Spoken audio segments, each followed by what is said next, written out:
ஓம் சிவாய. வணக்கம் நேயர்களே, ஸ்பிரிச்சுவல் டிவி நேயர்களுக்கு லக்ஷ்மணான அன்பு வணக்கங்கள். இப்போ நம்ம பார்க்க போகிறது வார ராசி பலன். 8ஆம் தேதியிலேருந்து 14ஆம் தேதி வரை எப்படி இருக்க போதான்னு பார்க்க போகிறோம். எப்போதுமே சொல்கிறதாங்க, லக்னத்துக்கு பாருங்கள். ராசிக்கு பார்ப்பதை விட லக்னத்துக்கு பார்க்க ரொம்ப பர்ஃபெக்டாக இருக்கும். உதாரணமாக ஒரு மகர லக்னம் விருச்சிக ராசினா நீங்கள் விருச்சிக ராசிக்கான பலன்களை பார்க்குறது மகர ராசிக்கான பலன்களை பார்க்கும்போது ரொம்ப பர்ஃபெக்டாக இருக்கும். முதல்ல வர்றது பொது பலன்கள், அதுக்கப்புறம் தசாபுக்தி பலன்கள். உங்கள் ஜனனகால ஜாதகத்தில் என்ன தசாபுக்தி அந்தரங்கள் வருதோ அதை மிங்கிள் பண்ணி பாருங்கள், ரொம்ப பர்ஃபெக்டாக இருக்கும். வீடியோட எண்டில் டிப் ஆஃப் த வீக் இருக்குது, மறக்காமல் பாருங்கள். மேஷராசி. மேஷராசிக்கு வந்து பார்த்திங்கன்னா உங்களது ராசியாதிபதி செவ்வாய் வந்து பார்த்திங்கன்னா இப்போ 9ல் இருக்கார். அதுவும் ஒரு கேதுவுடைய சாரத்தில் இருக்கும்போது என்ன மாதிரி விஷயங்கள் இருக்கும் போது தந்தையுடைய உடல்நலம் சம்மந்தமான விஷயங்கள் சின்னதாக ஒரு ட்ரீட்மெண்ட் தேவைப்படுவதற்கான வாய்ப்புகள் நிறைய இருக்குது. நிலபுலன்கள் சம்மந்தமான விஷயங்களை சின்ன ஒரு டாக்ஸேஷன் ப்ராப்ளமோ ஒரு லிட்டிகேஷனோ கொஞ்சம் ஒரு ஸ்ட்ரெஸ்ஸஸ் வர்றதுக்கான வாய்ப்புகள் நிறைய இருக்குங்க. ஏன்னா செவ்வாய்க்கு எதுன்னும் போது அது வாகனங்களிலும் கொஞ்சம் பார்த்து ரிப்பேர் பண்ணுறதுக்கான வாய்ப்புகள் சில பேருக்கு ஏற்படலாம். அது மட்டும் இல்லாமல் 8ஆம் தேதி 9 இருக்கும்போது அப்பாவுக்கும் உங்களுக்கும் நிறைய ஒரு கொஞ்சம் டிஃப்ரென்ஸ் ஆஃப் ஒப்பீனியன் வர்றதுக்கான வாய்ப்புகள் நிறைய இருக்குங்க. ஸோ மற்றபடி வந்து வெளிநாட்டில் இருக்கவங்களும் சின்ன ஒரு டென்ஷன்ஸோ ஸ்ட்ரெஸ்ஸஸோ வர்றதுக்கான வாய்ப்புகள் இருக்குது. அதுக்கப்புறம் பார்க்கும்போது உங்களது 2 மற்றும் 7ஆம் அதிபதியான சுக்கிரன் அவர் வந்து பார்த்திங்கன்னா இப்போது உங்களுக்கு வந்து 8ல் இருக்கார். ஸோ 8ல் இருக்கும்போது என்ன மாதிரி விஷயங்களை பண்ணுவாரும்போது 8ல் இருக்க சுக்கிரன் அதுவும் வந்து பார்த்திங்கன்னா உங்களுக்கு வந்து சனியுடைய சாரத்தில் போகுதுங்க. கொஞ்சம் ஒரு ஸ்ட்ரெஸ் டென்ஷன்ஸ், பெண்களால் வந்து ஒரு மன உளைச்சல், கொஞ்சம் விரயங்கள் ஏற்படுறதுக்கான வாய்ப்புகள். அது மட்டும் இல்லாமல் சுப நிகழ்ச்சியில் சார்ந்த விஷயத்துக்காக கொஞ்சம் அலைச்சல்கள் இருக்கலாம், கொஞ்சம் விரயங்கள் ஏற்படலாம், கொஞ்சம் மன உளைச்சல் கண்டிப்பாக இருக்கும். ஸோ அதெல்லாம் கொஞ்சம் பொறுமையாக ஹேண்டில் பண்ண வேண்டிய ஒரு சூழ்நிலை தான். கணவன் மனைவிக்குன்னுடைய பேச்சு வகைகளில் வந்து பார்த்திங்கன்னா கொஞ்சம் ஏடாவடமாக பேசுகிறது, எடுத்தறிஞ்சு பேசுகிறது, இந்த மாதிரி விஷயங்களும் இருக்கும். ஸோ கொஞ்சம் கவனமாக கையாளணும்.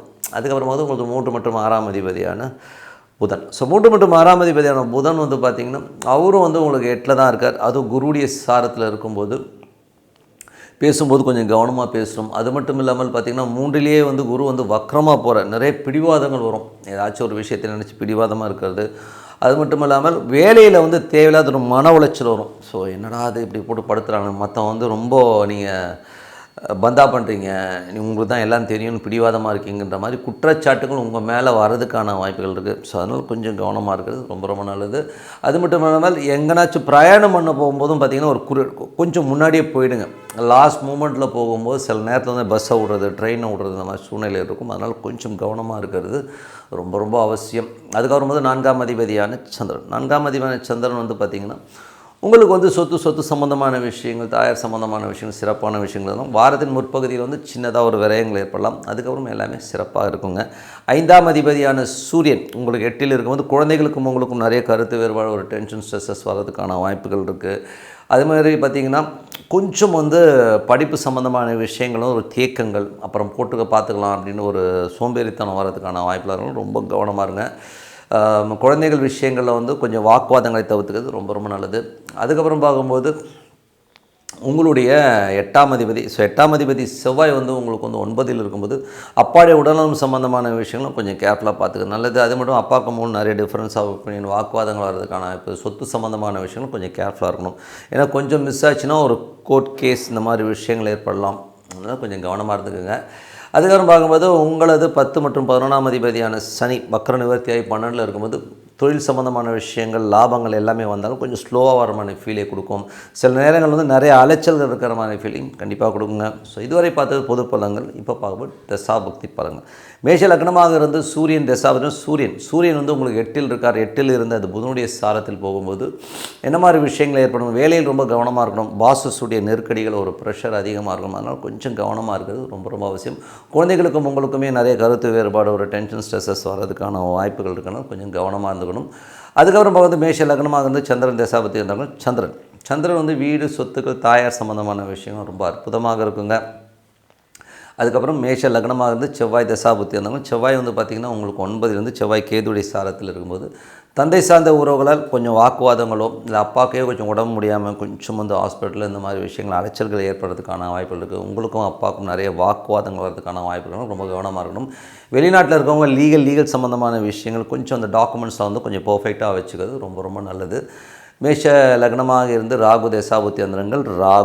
ராகு வந்து என்ன மாதிரி விஷயங்களை பண்ணும் அப்படின்னும் போது ராகு பகவான் வந்து இப்போது உங்களுக்கு 11 அது சுயசாதத்துலேருந்து நல்ல லாபங்களையும் நல்ல ஏற்றங்களையும் கொடுக்கறதுக்கான வாய்ப்புகள்லாம் இருக்குது. நிறைய பிரயாணங்கள் மூலியமாக நிறைய லாபங்கள் வர்றதுக்கான வாய்ப்புலாம் ரொம்ப அற்புதமாக இருக்குங்க. அதுக்கப்புறம் பார்க்கும்போது குழந்தைகளும் வந்து பார்த்திங்கன்னா வெளிநாடு ட்ராவல் பண்ணுற மாதிரி சூழ்நிலையை சில பேருக்கு ஏற்படுத்தும். அதுக்கப்புறம் வந்து மேஷ லக்னமாக இருந்து குரு தசாபுத்தி இருந்து குரு வந்து வக்கரமாக 3ல் இருக்கும்போது கொஞ்சம் பிளான் பண்ண மாதிரி விஷயங்கள் நடக்கலை, நம்ம எடுத்த எஃபோர்ட் கொஞ்சம் ஸ்லோ டவுன் ஆகிற மாதிரி ஃபீலே கொடுக்கும். அது வக்கரமாக இருக்கும்போது அந்த மாதிரி சூழ்நிலை ஏற்படுத்தும். அதனால் பிரயாணங்கள்லாம் வந்து கொஞ்சம் முன்னாடியே போயிடுங்க. ஏதாச்சும் நம்ம அப்புறம் பார்த்துக்கலாம் தள்ளி போட்டிங்கன்னா அது கொஞ்சம் நெருக்கடிகளை உருவாக்குறதுக்கான வாய்ப்பு, கொஞ்சம் கவனமாக இருக்குங்க.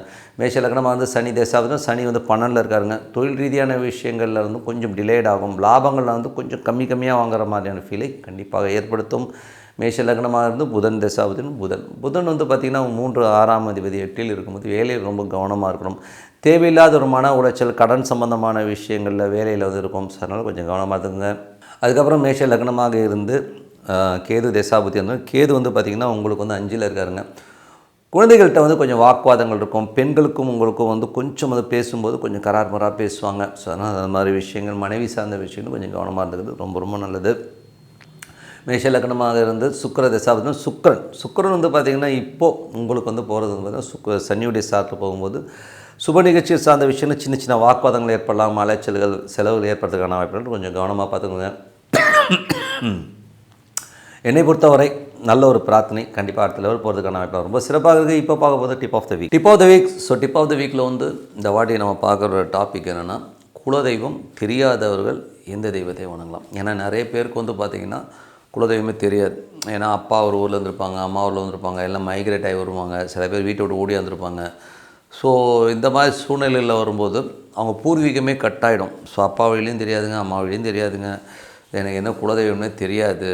ஆனால் எனக்கு குலதெய்வம் வந்து கும்பிட்டா நல்லதுன்னு சொல்கிறாங்க, என் ஜாதகத்தை குலதெய்வத்தை போய் பாருங்கன்னு சொல்கிறாங்க, ஆனால் என்னால் முடியலைங்க அப்படின்னு சொல்கிறவங்க எந்த தெய்வத்தை வணங்குறதுனால நமக்கு வந்து அந்த குலதெய்வம்க்கான பலன் கிடைக்கும் அப்படிங்கிறத இப்போ இதில் பார்க்க போகிறோம்.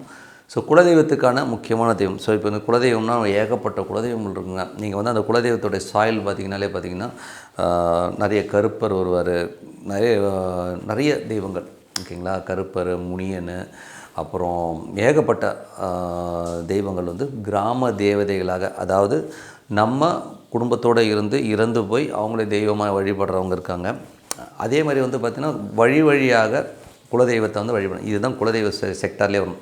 இல்லை என்ன முக்கியமாக பார்க்க வேண்டிய விஷயம்னா, ஒரு 14 தலைமுறை 15 தலைமுறைலாம் வந்து அந்த கோயிலில் போய் நின்று அவங்க வந்து வழிபாடு பண்ணியிருப்பாங்க.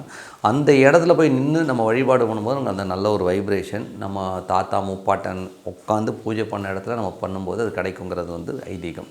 பட் இருந்தாலும் சில பேருக்கு வந்து அந்த பாக்கியம் கிடைக்கிறதில்ல. ஏன்னா வந்து குலதெய்வம் எனக்கு தெரியல, அப்போ நம்ம என்ன பண்ணலாம் அப்படின்போது இதுக்கு வந்து யார் அந்த தெய்வம்னா ஹரிஹர சுதன் ஐயப்பனை தான் பார்க்கணும். நீங்கள் வேணால் பாருங்கள், ஐயப்பனை பாருங்கள், அது வந்து கருப்பு உடை அணிஞ்சு தான் போவாங்க. அது மட்டும் இல்லாமல் அது ஹரியும் சிவனும் கலந்த ஒரு கலவையானவர் தான். அவர் வந்து ஒரு எப்படிப்பட்டவனோ அவர் ஒரு வாரியர் தான். ஸோ வாரியர்னும் போது அவர் சண்டைக்கு போயிருக்கார், வில் எடுத்து போயிருக்கார். அதேமாதிரி கருப்பு உடை உடுத்தி தான் போவாங்க. ஏன்னா வந்து ரொம்ப கொஞ்சம் ஆச்சாரமான தெய்வம், கொஞ்சம் எமோஷனலான தெய்வம் தான் வச்சுப்போமே. பிரம்மச்சரியம் உள்ள ஒரு தெய்வம் தான். அதனால் வந்து யாருக்கெல்லாம் குலதெய்வம் தெரியாதோ அது குலதெய்வத்துக்கான ஹெட் குவார்ட்டர் யாரானா ஹரிஹர சுதன் ஐயப்பன் தான். ஸோ நீங்கள் வந்து எந்த தெய்வம் உங்களுக்கு குலதெய்வம் தெரியலனாலும் நீங்கள் ஐயப்பனை வணங்கும்பொழுது சிறப்பான பலன்கள். அது எப்படி வணங்கணும் அப்படின்னும்போது, சனீஸ்வர பகவான் உங்கள் ஜாதக கட்டத்தில் எங்கே இருக்கிறாருன்னு பார்த்துக்கோங்க.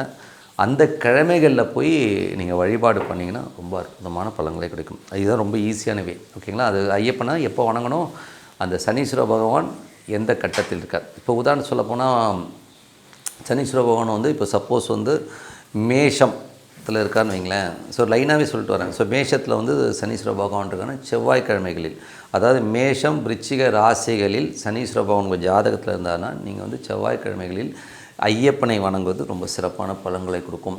அதே மாதிரி வந்து ரிஷபம் துலாம் ராசிகளில் சனீஸ்வர பகவான் இருக்காருன்னா நீங்கள் வெள்ளிக்கிழமைகளில் வந்து நீங்கள் போய் அந்த ஐயப்பனை வணங்குவது ரொம்ப சிறப்பான பலன்கள் இருக்கும். அதே மாதிரி மிதுனம் கன்னியில் வந்து உங்களுக்கு சனீஸ்வர பகவான் இருக்காருன்னா புதன்கிழமைகளில் வந்து ஐயப்பன் வழிபாடு பண்ணுறது ரொம்ப சிறப்பான ஒரு நல்ல விஷயத்தை கொடுக்கும். அதுக்கப்புறம் சந்திரன், அதாவது கடக ராசியில் வந்து உங்களுக்கு சனீஸ்வர பகவான் இருக்காருன்னா நீங்கள் வந்து திங்கள் கிழமைகளில் வந்து அந்த ஐயப்பன் வழிபாடு பண்ணுறது ரொம்ப ரொம்ப சிறப்பாக இருக்கும். சிம்ம ராசியில் சனீஸ்வர பகவான் உங்கள் ராசியில் இருக்காருன்னா ஞாயிற்றுக்கிழமைகளில் வந்து சனீஸ்வரன் அந்த ஐயப்பன் வழிபாடு ரொம்ப சிறப்பாக இருக்கும். அதே மாதிரி உங்களுக்கு வந்து தனுசு மற்றும் மீன ராசிகளில் சனீஸ்வர பகவான் இருக்காங்கன்னா வியாழக்கிழமைகளில் வந்து நீங்கள் போய் வந்து சனீஸ்வர பகவானை வழிபாடு பண்ணுறது ரொம்ப ரொம்ப சிறப்பாக இருக்கும். அதே மாதிரி சனிக்கிழமைகளில் அதாவது வழிபாடு பண்ணோன்னா உங்களுக்கு வந்து மகரம் மற்றும் கும்பத்தில் உங்களுக்கு வந்து சனீஸ்வர பகவான் இருக்காருன்னா நீங்கள் சனிக்கிழமைகளில் வந்து போய் வழிபாடு பண்ணுங்கள், ரொம்ப சிறப்பான பலன்கள் கிடைக்கும். ஸோ இது வந்து அந்த ராசியில் இருக்கிற சனி உங்களுடைய ஜாதகத்தில் எங்கே இருக்கிறாரோ அதை வந்து நம்ம சொல்லியிருக்கோம். நீங்கள் அதை பாயிண்ட் அவுட் பண்ணி பாருங்கள், ரொம்ப அற்புதமான பலன்கள்.